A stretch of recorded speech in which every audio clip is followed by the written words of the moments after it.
You know, I really like it when one of you viewers reach out to me and suggest an artist or a group that you'd like me to do an episode on. And that's exactly what's happened for this show. You know, when I was in high school, I've mentioned this many times before, I was in a band called The Darkness, and our lead guitarist was Bruce Minot. And Bruce just reached out to me and said, here's a group that you ought to do an episode on.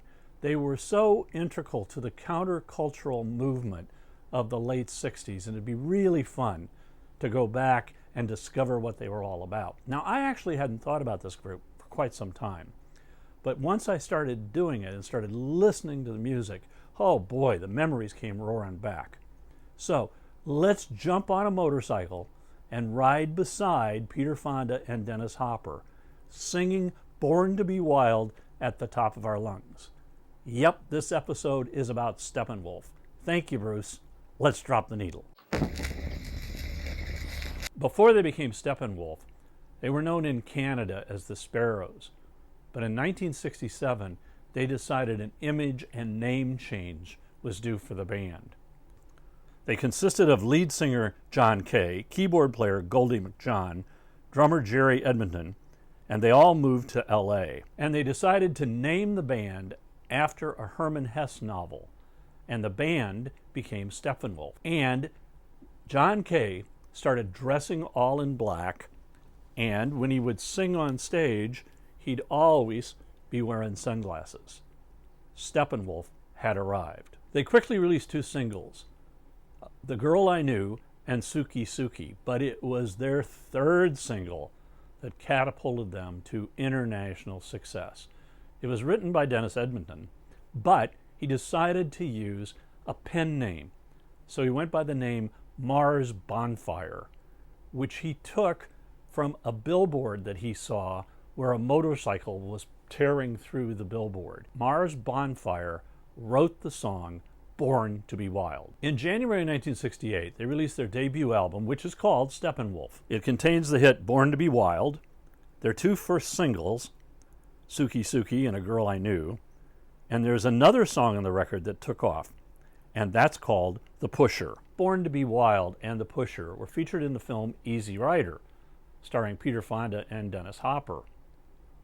The album went on to sell 1 million copies. The band toured extensively, and I saw them a couple of times, and in the fall of 1968, they released their second album, which is called Second. It contains their huge hit, Magic Carpet Ride, but I also like Don't Step on the Grass, Sam, and the medley of Disappointment, Number Unknown, Lost and Found by Trial and Error, Hodgepodge, Strained Through a Leslie, Resurrection, and Reflections. And the album peaked at number 3. By 1969, the band had gone through some personnel changes, and the bass player and the guitarist left just soon after their third album was recorded, At Your Birthday Party. It's a move away from the psychedelic sound of the second to a more rock sound. It contains Rock Me, which was used in the movie Candy, starring Ringo Starr, and other songs are Don't Cry, Chicken Wolf, God-Fearing Man, and Happy Birthday.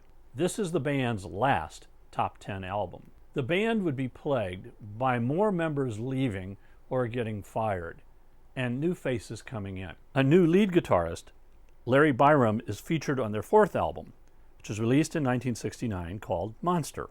Although there were no top 10 hits, there were two that cracked the top 40, and that was Monster and Move Over. Of course, there are other songs in the album, like Monster, Suicide America, Draft Resistor, What Would You Do If I Did That to You?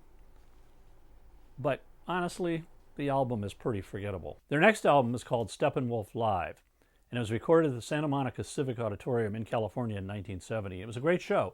I know, I was there. And it was a double album, so when it came out, I was very excited to get my hands on it. The label demanded the fact that it be a double album, but they didn't have enough songs. So to fill the space, they included 3 studio songs, Hey Lawdy Mama, Karina Karina, and Twisted.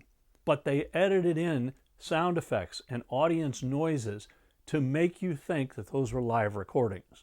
The band despised the deception.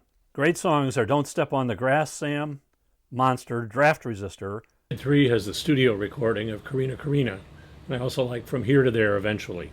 And all of side 4, with the aforementioned Hey Lawdy Mama, leading into the 3 great song finish of Magic Carpet Ride, The Pusher, and Born to Be Wild. Now, I have an interesting personal story about this particular record.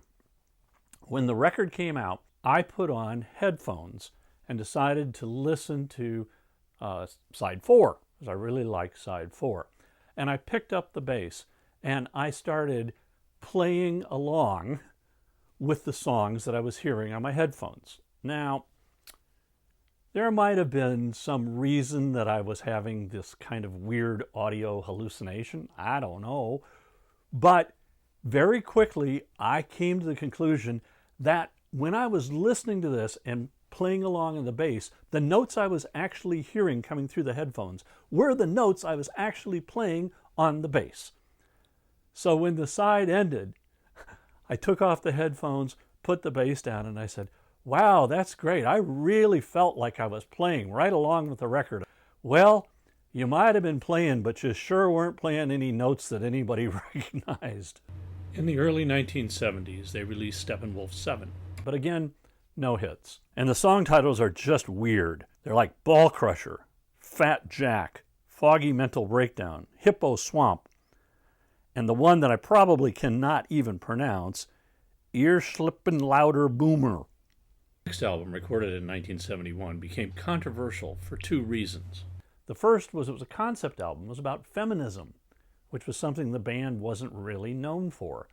And then the second thing was the photo on the inside of the gatefold. When you opened it up, it featured a car on Hollywood Boulevard, and the car was shaped like a penis. And the title of the album was For Ladies Only. No real standouts here. There's the long title track, For Ladies Only, and a couple songs written by Mars Bonfire, Tenderness and Ride With Me. After playing a concert in LA in 1972, Steppenwolf broke up, and John Kay decides to go solo.